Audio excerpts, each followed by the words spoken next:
So this story today is from Japan. The year was 1869, and Japan had a massive earthquake in a certain part of the country. And what happens after many of these earthquakes is that there's followed by a massive tsunami, these huge waves, tidal waves that come and sweep, and not just the earthquake that destroyed that island, but the tsunami that followed in suit. It caused a lot of destruction. 11 centuries passed. In the 1960s, some scientists went to that same place where the tsunami had occurred and did a lot of research, studies around what are the potential implications of another earthquake hitting and then the subsequent tsunami that follows. And they did this study and came up with this inference that they're going to need to build a wall about 19 feet high. And so at that time, they determined that a wave that is 19 feet high was pretty much as big as it gets. And so they went ahead and built the wall, and then they built a nuclear reactor on this island, the same venue where the earthquake had happened in 1869, and they named it Fukushima Daiichi. 50 years passed.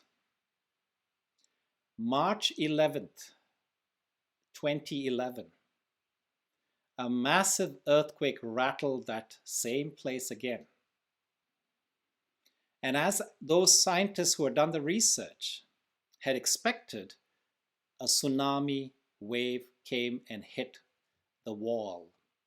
It wasn't very big of a wave, and so they were able to be saved. And so those scientists who did all those calculations probably would have been very proud of themselves that they had properly estimated the size of the ensuing wave, and they were saved. But that was not the end of the story. 8 minutes after the first wave, there was a second wave, an even bigger wave, an even more destructive wave. And this time, the wall was not big enough. It smashed against the wall, destroyed the wall, brought it down completely, and flooded the entire city, flooded the nuclear fuel complex. What that did was essentially it cut out the power grid. Without any power, the pumps that keep the nuclear reactor cool could not be revived. The engineers on site ran helter-skelter. They did everything that they could, but they knew if they could not revive the water pumps to keep the fuel, the core cool, it was an impending disaster waiting to happen. What happened after that, many of you knew. Many of you know that there was one of the biggest nuclear disasters of our lifetimes. 164,000 people were asked to evacuate from that place. They were taken into small shelters, temporary shelters, nearby places, faraway places, into the cities, wherever they could accommodate them. Now, in that 164,000 evacuees, there was one couple, Mikio and Hamoko Watanabe. Mikio and Hamoko worked at a local chicken farm. And as you can imagine, nobody wanted to eat any chicken that came from a place that had been just struck with a nuclear disaster. And so the chicken farm came to a close. These people lost their jobs. They had nothing else to fend for. And so when there was the mandatory evacuation orders that were given, this couple followed everybody else, and then they were put into this temporary shelter far away in a small, dingy little place in a city. Now, Hamoko, who had raised 3 of her children, these people were married for 39 years up until that point. They loved their countryside living. They loved their simple way of life. They loved tending to their chickens, to their garden, to their farm, the little patch that they had outside their home. But now they were removed from all of that. And so a year had passed, And then there was the wife asked the husband and says, "Can we please go back to our home?" So they made a request to the government whether they could move back. And then the government said, they looked at the application and said, "You can go back, but only for one night." Yes, for one night.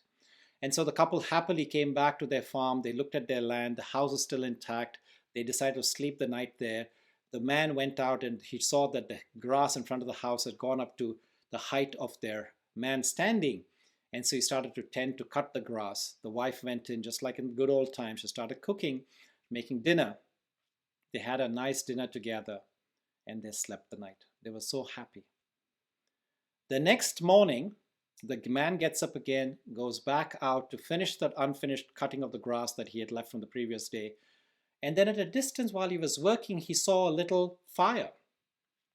And he assumed that was a fire that, from the grass from the previous day. Hamoko would have probably said that to kind of incinerate it and get rid of it.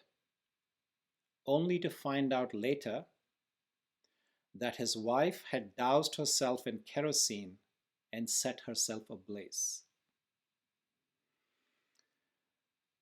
Now, this was a story of a death that happened because of the tsunami, because of the nuclear disaster. But it is not when the disaster happened, but it was a year after the disaster happened. There was a lot of research that was done about these people who had these lingering effects of the actual disaster. So this is the hidden effects of the nuclear disaster. It's called the hidden deaths. And what happens is that there are these unidentifiable victims, people that you do not know could be the victims of this incident, but actually their life gets taken sometimes much later. And interestingly, it was not this one person was not the only one. There was the local researchers found as 56 deaths, but then actually when the local news agency did a survey 3 years after the disaster had happened, there was 156 deaths that happened after the original death, the killing because of the nuclear disaster had occurred. Much more than the number of lives that actually were taken by the nuclear plant. Now, why am I sharing this story with you?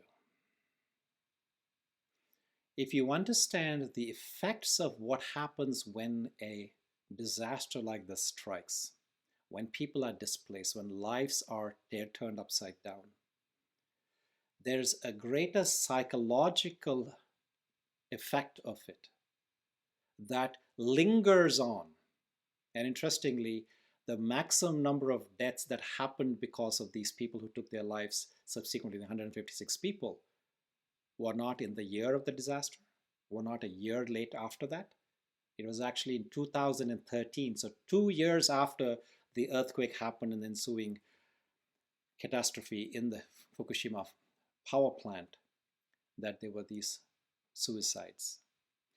Not only are they direct suicides that you can actually probably account for, but there were an uncountable number of people who were affected by obesity, diabetes, hypertension, just the stress of being completely dislocated from their natural habitat, from their loving families and homes and the conditions that they had built themselves up to retire in and grow old and perhaps even leave this body.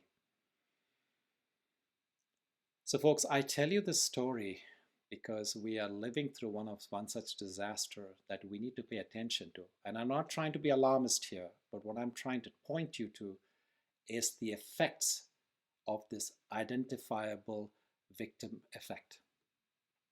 These are the hidden deaths that come from not the pandemic itself, but because of the lingering side effects of the pandemic.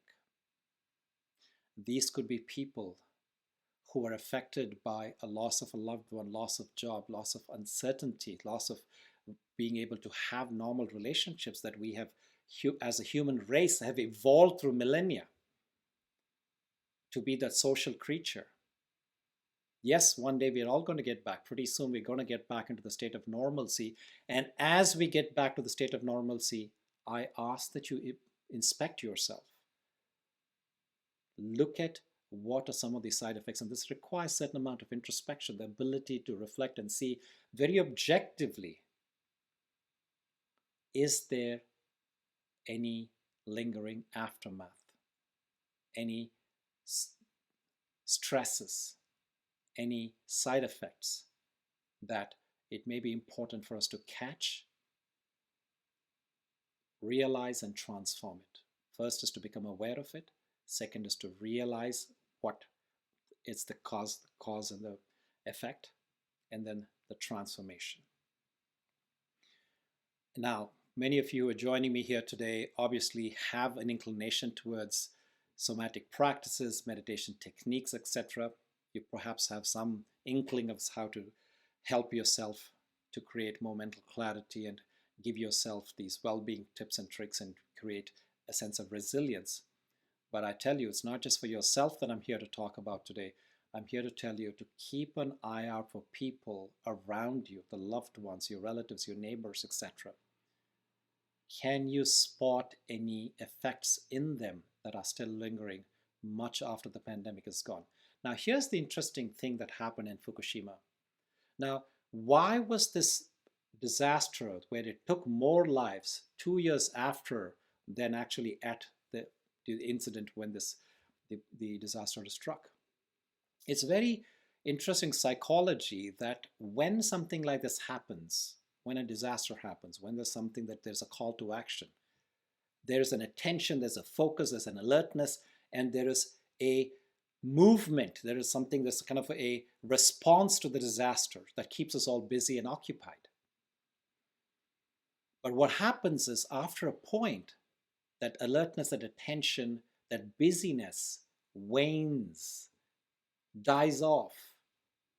And then what you're left with is yourself and the influence that is still lingering from that event, whatever the event may be.